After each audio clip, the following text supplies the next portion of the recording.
And then not only that, it's like I think you had said something earlier, but I can't think of something you had mentioned before we start this session. But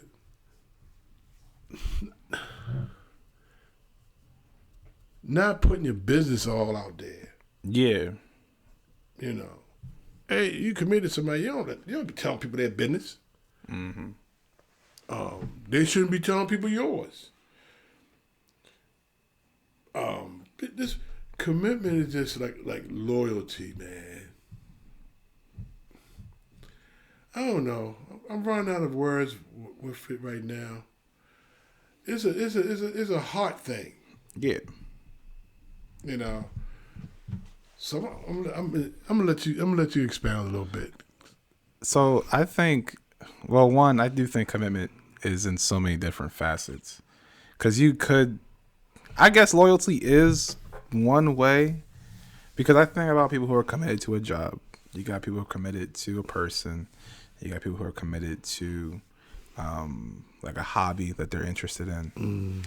Mm-hmm. Or even if you're committed to a goal of yours, you want to lose weight, you want to do this. So loyalty plays a part, but I think a more similar word would be dedication. Like you're dedicated to getting something done.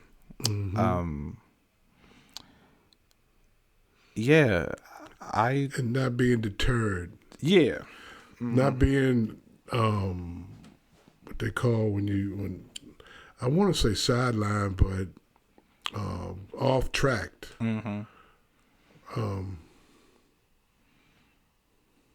But I still say in commitment, you going after something. You're just not in it. You're looking for something out of it. Let me say that. That's how I see it. I ain't just doing it to do it. I'm committed to this for some type of outcome. Okay. Do you think that's where people mess up at? They don't have an outcome to stuff. I mentioned that because you talk about marriage, and I think about people who get married 3, 4, 5, 6 times. Wow. And it's like, do you have a goal or do you have something that you're looking forward to? Or are you just getting married just to get married? You know, they be treating marriage like it's a... But I don't think they're committed. Because if you was committed, you wouldn't be married that many times. I guess what I'm asking is like, if they... Well, first question is, do you think commitment requires a goal? You think it requires something to look forward to? Okay. I think it does. I don't know.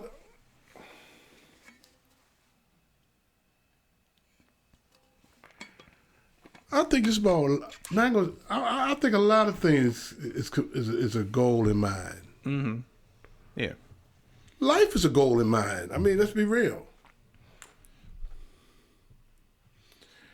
Because to me, if you're not committed to something, I don't think you could be committed without the goal. And if you're not committed, you're just willy nilly. That's just to me. You just floating around, like the Bible said. Don't be tossed to and fro, because you're laying over here today and laying over there tomorrow. To me, a lack of commitment does that. You're all over the place until you like target it and say, "Cool, this is what I want. This is what I'm gonna do, and this is gonna be the outcome I'm looking for." That's commitment to me. I think that also gives you a sense of purpose. It does, because you know it does. It do give you a It do. That's how I look at that. And I mean, it might not come out at your goals. Your goal, it might not even your goal. You might not even achieve it. It could be a like the Bible also talks about. I think it's in Hebrews when it talks about the Christian men back then was committed, but never seen the full promise of God in their lifespan.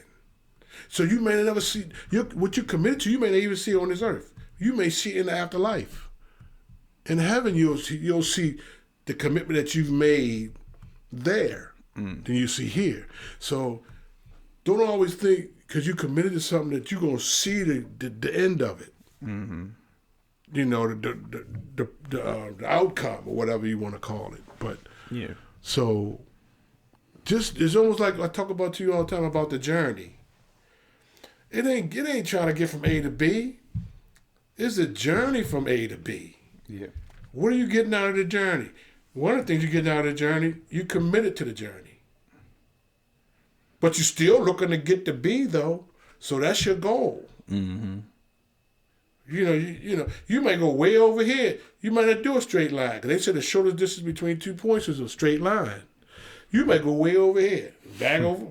You might go here and then go do like this, then back over here and get back in a straight line. Yeah. But you still committed, and you still looking for B. What are some qualities that you learn as you're committed to something? Give me That's a three. good one. Yeah, give me three qualities. Yeah. You try to hit me. Oh, okay. Honesty. Okay. Because you gotta be honest about where you're at. Yeah, you got to be honest about, am I committed to this? Mm-hmm. You know, is this what I want to do? Right. You got to be honest with yourself. Okay. You say qualities. That's what you said, right? Qualities or character traits. Either one. Goal driven. And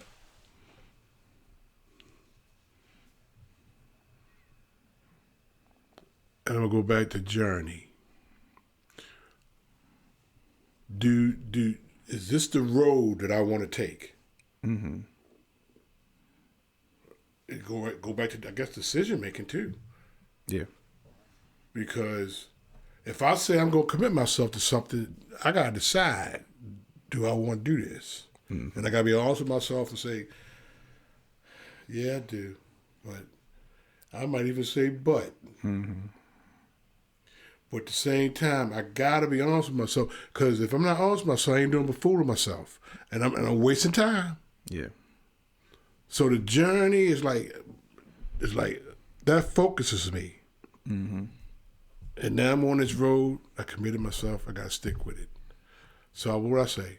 Honesty, goal driven, and then decision making, or being able to make a decision. Journey and decision making. Yeah. Yeah. I don't find commitment funny, but I guess it's interesting. It's interesting to think about commitment, because when you're committed to something, you don't know whether it's going to work out or not. Right. So it goes back to trusting in the Lord. Oh, no doubt. And kind of taking that journey, because you don't know where it's going to go. Mm-hmm. And I even think about marriage. I mean, I think it's sad when people get divorced, but I think it even happens in like Christian marriages, because, well, I don't know why. There's probably a whole bunch of stuff that we don't know outside looking in.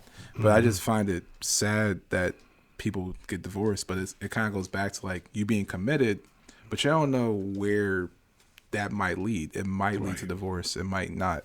Right. You're kind of just taking a chance, but that goes back to trusting in the Lord. Yeah, you said a lot right there, because a lot of time, excuse me, you are who you are. Mm-hmm.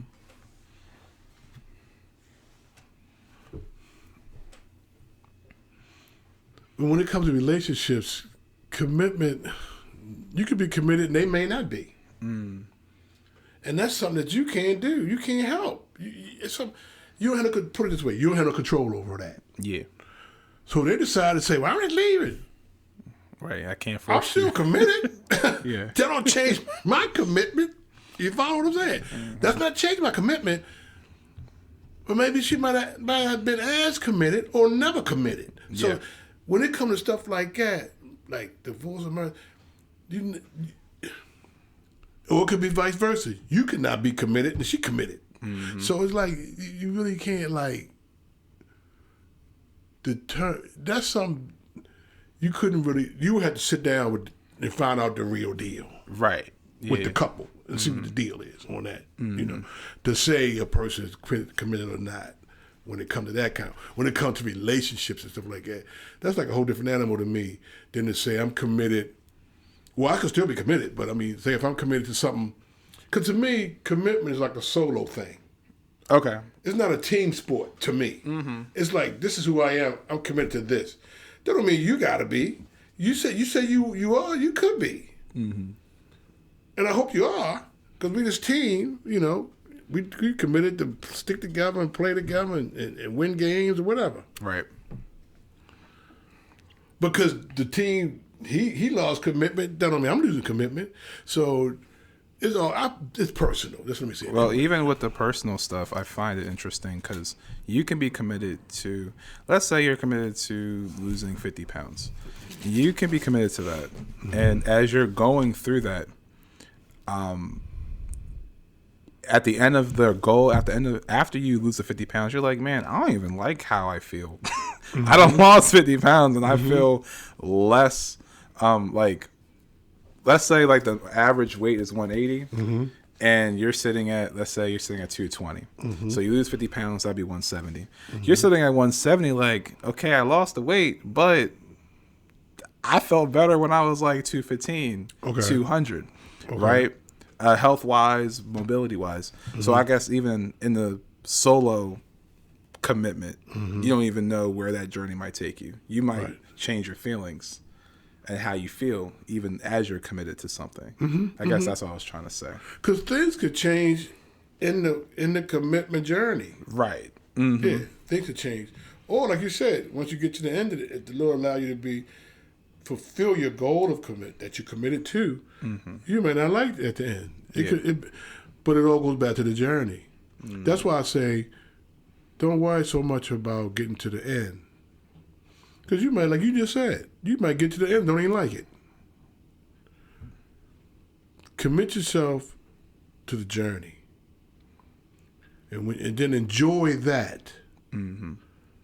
Learn from that. Love people, treat people, build relationships, all these things through the journey. Because truth be told, we don't know when it's going to end. Right. Just because we got a goal going in, that don't mean we're going to see it. So it's like, you take advantage, like I always use the word present, right? Like, you get a present for Christmas or something. I always look at present as the moment. Because in the present, we sitting right here. Yeah. This is a present. I always look at present like that. I don't look at present like a gift or anything, which is still a gift. To be here is a gift. But, because I can walk up them steps right there and drop dead. Right. So I don't even know. So I'm still in the journey because I'm still alive. So I'm still in the journey. So I'm enjoying the journey because you may not never get to the end of what you want as quote unquote the end goal. Right. You know. Let me read this Galatians 6:9 on a commitment. It says here, let us not become weary in well doing and doing good. For at the proper time you will reap a harvest if you do not give up. You know, and that's just like we just talked about. Reaching a goal, you have a goal in mind. And it says, you will reap your harvest if you don't give up. Only God knows the harvest, I believe. And we all have our own personal harvests. Like you just said, you lost the weight. That would consider, you know, you went on, you didn't give up, you accomplished your goal, you committed yourself, and now you got what your commitment. Now it's time to commit yourself to something else. Right. So it's always ongoing. You know. But some people's not committed to anything. Some people just willy-nilly. Yeah. You know. And sometimes you can get that way. You just get, it's like going to work every day, coming home. Go to work every day, come home. Like a routine. And not really set in place a commitment. That can happen too, which is nothing wrong with it. You're just in that state at that time, I believe. Mm-hmm. You know, but commitment to, back to what you said earlier was key. Makes purpose. Yeah. Yeah, commitment does. It does. It does. It gives you a purpose for what you're doing, and purpose for living. Goals, purpose for goals to reach. Yeah,